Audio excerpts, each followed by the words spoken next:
estamos hablando de los miedos que son esperables y evolutivos. ¿Por qué el niño entonces tiene miedo? Porque le tiene miedo al castigo.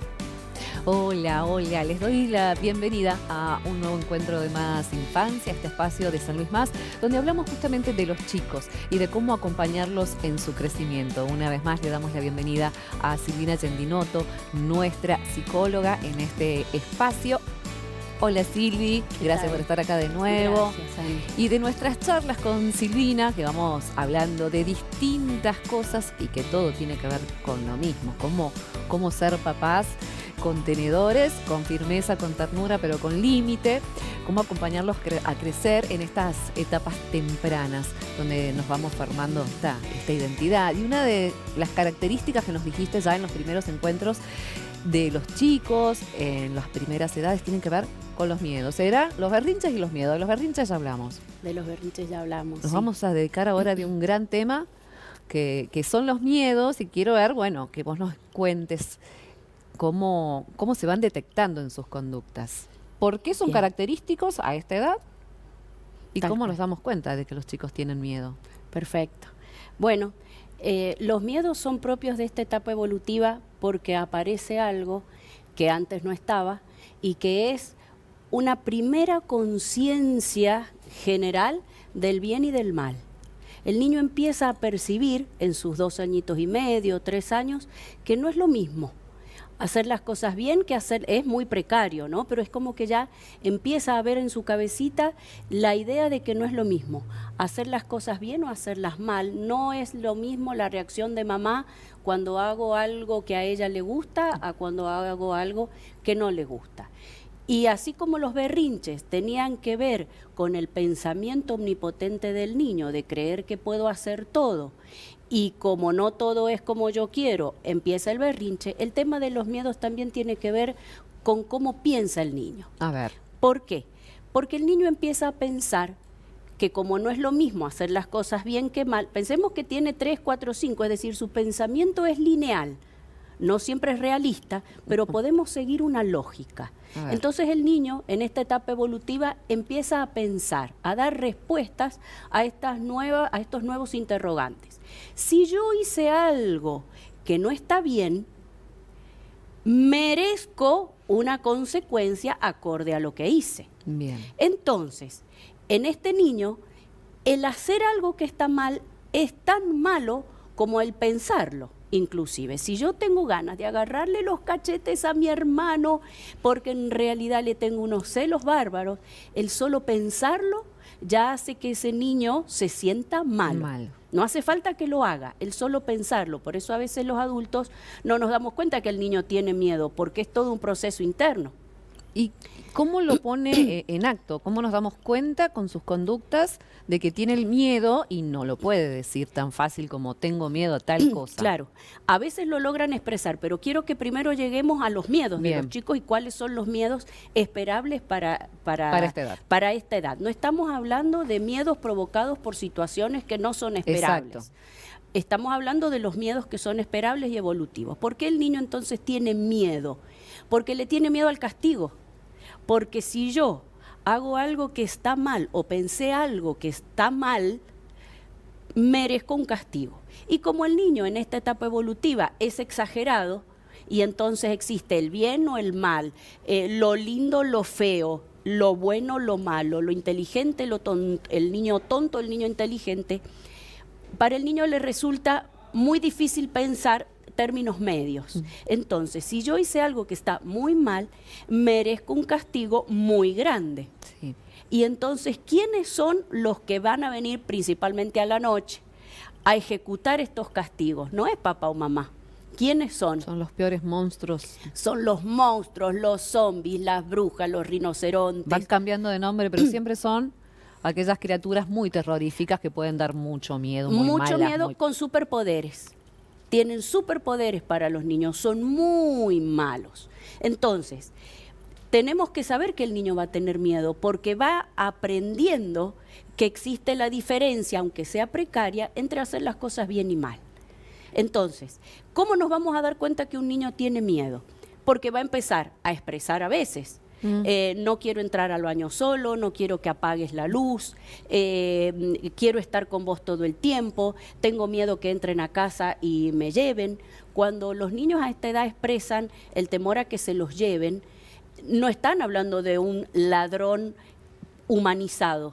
Okay. Están hablando de un ladrón que viene a ser una persona, pero que tiene superpoderes. Se puede meter por la canaleta, se puede meter por una ventana aunque esté abierta así chiquita. Es decir, claro, no tiene la lógica nuestra, decir, no, mira, no estamos tiene. acá, está todo cerrado. Tal cual. El pensamiento del niño en esta etapa evolutiva no es realista. Por eso, como así en los berrinches la respuesta es en función a su pensamiento omnipotente, los miedos también tienen que ver con esa creencia irreal, ¿sí? Que hay una consecuencia que es proporcionada al hecho. El tema es que el niño entiende que el hecho ya es muy grave y ahí está el primer error. Exacto. Porque él se siente muy malo, entonces el castigo es muy grande. Y si el castigo es muy grande, tiene que venir alguien muy malo. ¿Cómo se calman? ¿Cómo lo detecto y puedo ayudarlo? Bien, los niños que tienen miedo en esta etapa Sí. evolutiva y que son esperables son niños que lo van a poder transmitir de alguna manera. Bien. Nosotros los adultos tenemos que estar atentos, no a lo que el niño dice principalmente, porque recordemos que la palabra no es el instrumento por excelencia con el que se va a manejar un niño de esta edad. Lo va a hacer a través de su conducta. Si nosotros queremos saber cómo está un niño, tenemos que mirar tres cosas. A ver, Sus dibujos, importante, dibujos. su juego y sus conductas. Eso el niño no lo puede manejar mucho, es decir, de alguna manera el miedo va a aparecer. Increíble y importantísimo estar atento, bueno, a los dibujos, obvio, pero en el juego, la información que brindan de todo lo que están transitando, de lo que quieren hacer, de lo que tienen miedo, de lo que... Todo desde su contexto, en ver a los chicos jugar libremente es un mapa... Sí, la importancia del juego simbólico. Totalmente. Libre y simbólico, y de sí. dejarlo ser. Y de dejarlos jugar simbólico porque el niño va a jugar, va a simbolizar distintas situaciones. Por eso es tan importante el juego en esta etapa evolutiva y hasta los 10, si los podemos alentar a que jueguen, de alguna manera que no estén tanto con la pantalla. Un niño que está más de una hora... Sí. Lo que te decía de libre es porque a veces estamos guionando mucho. Ah, claro.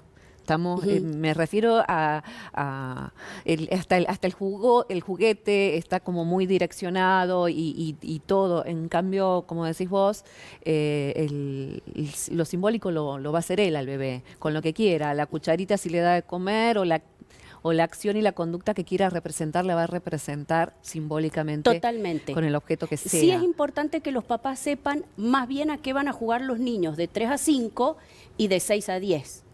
Los niños de 3 a 5 principalmente sus conflictos internos y su crecimiento lo vamos a ver a través de un juego relacionado con muñecos, autitos, agua, barro, la carpita, todo lo que es contenido continente. No hace falta destinar mucho dinero. El niño va a pasarse horas si nosotros le hacemos una carpita en la casa, debajo de una mesa o con una sábana y 2 broches. Y ahí es donde el niño va a ir creciendo y fortaleciendo internamente, porque va a ir jugando y va a ir practicando lo que le da miedo. Va a poder practicar también sus fantasías. Los niños tienen fantasías de muerte, fantasías de enfermedad, fantasías de curación, fantasías de abandono, de no ser querido, de que quieren más al hermano. Entonces, todas esas conflictivas propias de un niño lo va a poder ejercitar, lo va a poder ir manejando, aprendiendo, teniendo más confianza en la medida que lo puede jugar. Si no, como el que lo va niño, sacando.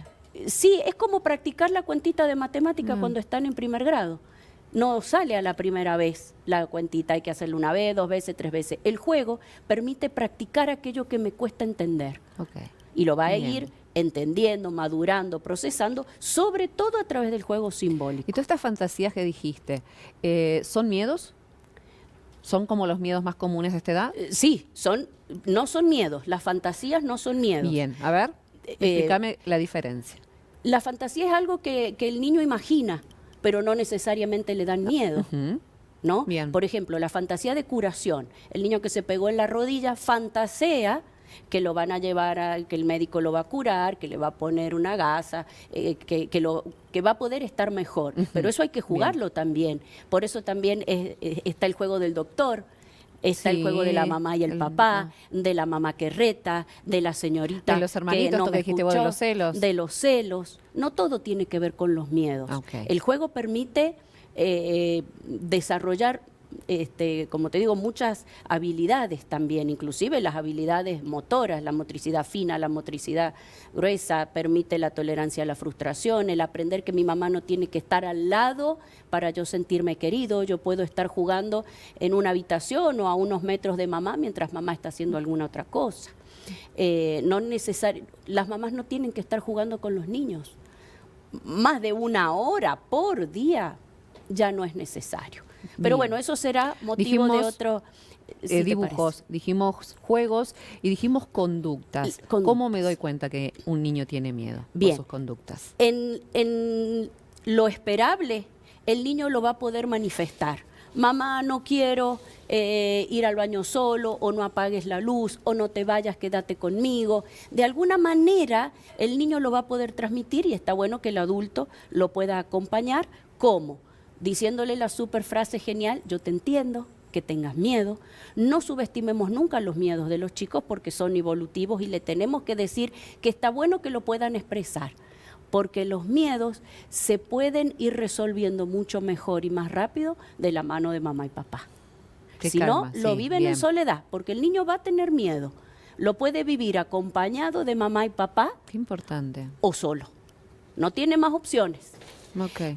Entonces, yo te entiendo, decirle que estamos cerca, que de a poquito esos miedos se van a ir pasando. Un miedo que yo me imagino debe ser muy común del otro lado es: tengo miedo a la noche de irme a dormir solo, porque obviamente prefiero dormir en la cama con mamá y papá. Y esto de entender, yo te entiendo, hace que, ay, bueno, pobrecito, que se quede acá. No, yo te entiendo que tengas miedo, pero vas a tu cama. Pero caramba, vas a tu cama. Me cortó de un plumazo. Ay, sí, es que es fundamental que cada niño ocupe su lugar en la casa. Qué importante esto porque que decís. Porque si el niño no duerme en su cama, aparecen 2 cosas. Primero, empieza a pensar que es más segura la pieza donde está mamá y papá, con lo cual empiezan a creer que en su habitación están en peligro. Y tienen que ir aprendiendo que mamá y papá cuidan la casa y que no están solos, y van aprendiendo que el amor no tiene que ver con estar pegado en la misma cama, sino que mi mamá me ama y me sigue cuidando aunque yo esté a unos metros. Tiene que ver con la distancia óptima. Bien. Sumado a esto, y esto es un poco más complejo de entender, pero bueno, voy a tratar de hacerlo entendible para la gente sin utilizar terminología tan académica. El niño que duerme en la cama con los papás, esto desde mi experiencia como psicóloga, siente que está ocupando un lugar que no le pertenece. Supongamos, mamá se separó, entonces ahora ya en la cama está sola, no está con su compañero. Entonces viene el niño a dormir a la cama. Ese niño que está aprendiendo que hay lugares, que él es el hijo y no la pareja, empieza a sentir que está ocupando un lugar que no le corresponde. Para ese niño con cabecita lógica, pero pequeña, empieza a sentirse ladrón de un lugar. Se está metiendo a un lugar que no le corresponde, con lo cual deducimos entonces que si estoy haciendo algo que está muy mal, porque yo quiero estar acá al lado de mi mamá, y si hablamos de esta etapa evolutiva donde aparece el complejo de Edipo, donde el varón se quiere casar con la madre, bueno, estoy ocupando un lugar que no me corresponde, entonces soy muy malo. Los niños que duermen en la cama con los papás, según yo, tienen más miedos. ¿Por qué? Porque tienen más miedo al castigo. ¿Por qué? Porque están invadiendo un lugar que no les corresponde. Y no es el niño el que tiene que definir dónde va a dormir. Porque los niños no ven más allá de su nariz. El niño va a querer ir sentado adelante. El otro día veía una nena parada en un auto que el padre había abierto la parte de arriba y la nena iba con esta parte para afuera. Lo llegaban a chocar de atrás. No es por ser tremendista, ni pensar con cabeza de niño. Es pensar en la realidad. ¿Sabes Esa qué puede nena, pasar? Entonces, si existe una en 1.000.000 y te va a pasar, ¿para qué ese riesgo, sí, no? ¿para qué ese riesgo? Entonces, ¿Por qué? el niño es muy positivo para él que pueda dormir en su Bien. pieza. Entonces, Entonces, yo te te entiendo entiendo, que tengas te mucho miedo acompaño, y te que puedo estés muy acompañar un ratito, te llevo puedo- la mano, te puedo leer el cuento, te podemos puedo hacer leer, sí, cosas que te calmen, te doy el sí, mimo y el amor sí, y cada uno a su lugar. sí. Cuando vos te duermas, yo me voy a mi pieza.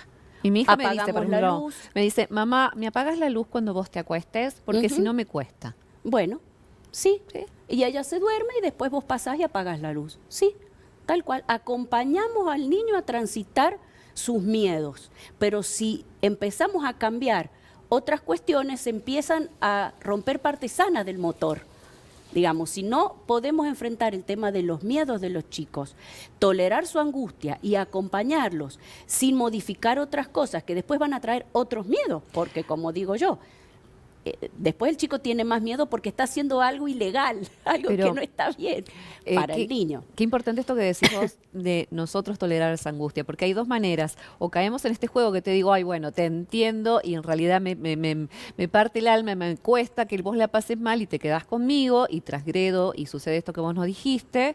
Y si no, me enojo porque no tengo paciencia para tolerar tu frustración. ¿Y qué pasa cuando hay un papá o una mamá con su reacción o con su enojo, Sí, cuando hay una mamá, asusta un poco, un papá, ¿no? un adulto que no puede entender que el niño tiene miedo y que no porque yo le diga que no tenga miedo, el niño va a dejar de tener miedo, es decir, aquel adulto que no logra entender que va a tener miedo y que esto es un proceso que le lleva por lo menos 3 años y no lo puede esperar y se enoja. ¿Qué piensa un niño de esta edad? Yo soy el culpable del enojo de mi mamá, niño malo.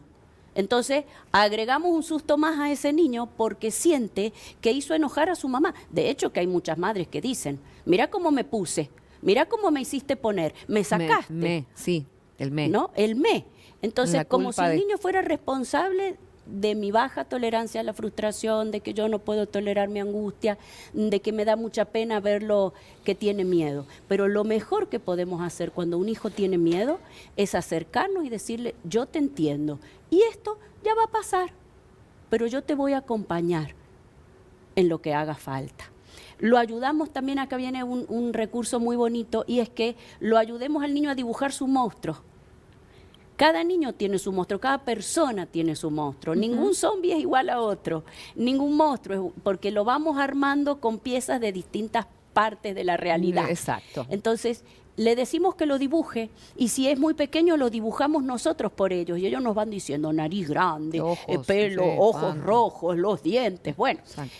bien, son siempre muy amenazantes. Hay niños que ni siquiera pueden hablar de lo que los asusta, porque el solo hecho de hablar ya los asusta. Exacto. Pero entonces, es un re lindo recurso el poder dibujarlo, y en una hoja dibujamos el miedo, o el niño si lo puede dibujar mucho mejor, porque ya ahí va pudiendo ordenarse con respecto a su miedo, y en otra hoja dibujamos un arma, una herramienta, un antídoto contra este monstruo. Entonces Bien. eso lo podemos poner en la pieza, ¿no? ¿Viste que los Un adultos usan esto de antídoto. los atrapasueños? Sí. Bueno, en los niños podemos decir un atrapamonstruos. Esto los ayuda, les da recursos a los niños para ir transitando esta etapa. ¿Hay alguna manera de que ese antídoto funcione contra esta fantasía en el sentido de que entienda de que es una fantasía no real? No te O lo va no a hay entender. chance, No. no hay chance, no No porque hay su pensamiento chance. no alcanza. No, porque es Ah. que ¿cómo le vas a explicar? Y listo de acompañar, digo, bueno, ¿qué otra estrategia? Este dibujo y este antídoto podría ser una. Va a hacer que ese niño supere los miedos antes. Bien. Pero es como el pan que pones en el horno, tenés que tener un poquito de paciencia porque necesita tiempo. El niño tiene que incorporar muchos conocimientos, que él es bueno, aunque a veces piensa y hace cosas que no están bien, porque el niño pasa de ser bueno a sentirse malo si desea o hace algo que está mal. Entonces ese niño que es tan sótano terraza, tiene que aprender que es bueno, pero se lo tenemos que recordar tantas Bien, veces mirá. que él es bueno a pesar de que le apretó el cachete al hermano. Entonces, pero entenderlo, y en esta empatía que hacemos los adultos del yo te entiendo, le estamos mostrando que no es malo, pero que tiene que aprender a no hacerlo más. Entonces, como no nos vamos a enojar tanto, el niño no se asusta tanto y no cree que es tan malo, y entonces estos monstruos cada vez van siendo más pequeños, hasta que se supone que en la edad de los 6 años el niño ya puede dormir con la luz apagada, puede entrar al baño solo, puede quedarse en la escuela sin extrañar tanto a papá y a mamá. Empieza a hacer esos vínculos también con sus amigos Tal cual. y todo. Fantasías eran una, los miedos eran otros. ¿Cuáles son los miedos? Así como decir, bueno, como de manual. No es que los vayan a tener todos, pero decir, bueno, ¿qué es esperable a esta edad que los chicos transiten? Hay 2 grandes miedos, por así decir. Uno es a los monstruos, al castigo, por así A decir. ese castigo representado en las cosas feas. eso En que las me puede cosas pasar. feas. Pero después también hay otro miedo, que es el miedo al abandono. ¿Por qué? Porque el niño necesita de el cuidado y del amor de un adulto. Y el niño no sabe, no tiene garantizado que lo aman. Para el niño, lo aman o lo dejan de amar en un segundo, porque es lo que le pasa a él. Cuando él se enoja, a No te esa quiero mamá más, que le acaba y de la decir, soy odia. la mamá más linda Sí. del mundo, le dice, te odio, me voy a ir a otro lado. Entonces el niño piensa que al adulto le pasa exactamente lo mismo. Y cuando mamá o papá se enojan, o cuando él hace algo que está mal, inmediatamente piensa que si él no es un niño bueno, lo van a dejar de querer. Y si lo van a dejar de querer, aparece el temor al abandono. Esto es esperable, que los chicos se asusten. Por más que lo querramos un montón y que nosotros consideramos que le damos todo el amor y toda la seguridad, es esperable es que no este tiene miedo que esté ver con vos, presente. tiene Exacto. que ver con el niño. No tiene que ver con el que enseña, tiene que ver con el que aprende y su capacidad para ir aprendiendo de a poco algunas cosas. Él tiene que aprender que es bueno y que lo amamos, aun cuando él está enojado o aun cuando él hizo algo que está mal. Por eso es tan buena esa penitencia o esa consecuencia sin asustar y sin hacer doler, para que el niño pueda ir aprendiendo que lo amamos a pesar de que hizo algo que está mal. Y que no es malo, aunque hizo algo que no está bien, o pensó algo que no está bien. Todo esto es esperable. Ahora, si nosotros vemos un niño que se porta muy mal, un niño que desafía mucho las reglas, un niño muy desobediente, muy inquieto, como cuando pateamos un hormiguero y Sí. las hormigas se mueven para todos lados, ese niño tiene más miedo que lo esperable. ¿Y ahí? Y ahí yo creo que se puede hacer una consulta. Bien, ese es el momento entonces. Claro, niños o muy tímidos o muy excitados, muy activos. Son las 2 conductas o los 2 tipos de conductas que nos tienen que alertar a los adultos. ¿Atrás de la ira y las agresiones puede haber miedos? Claro, con seguridad. Ujú. Cuando un niño pega es porque tiene miedo, porque no está pudiendo decir algo que no le gustó o que le hizo mal. Pero recordemos que en esta etapa evolutiva, como el cuerpo es la manera de expresarse, lo va a hacer principalmente a través del pegar, morder. Lo que pasa es que si en la familia se le va enseñando que no puede pegar, morder, patear, pero sí ir expresando lo que le pasa, que al principio, ¿cómo lo va a expresar? A través de un berrinche o pegándole a un almohadón. Después lo va a ir poniendo en palabras. Pero mientras tanto, la primera gran corrección es: no podés hacer daño con tu enojo. Pero sí tenés que descargar tu enojo, ¿cómo? Pegándole a un almohadón, pero no haciendo daño. De esa manera el niño va creciendo sin sentirse malo.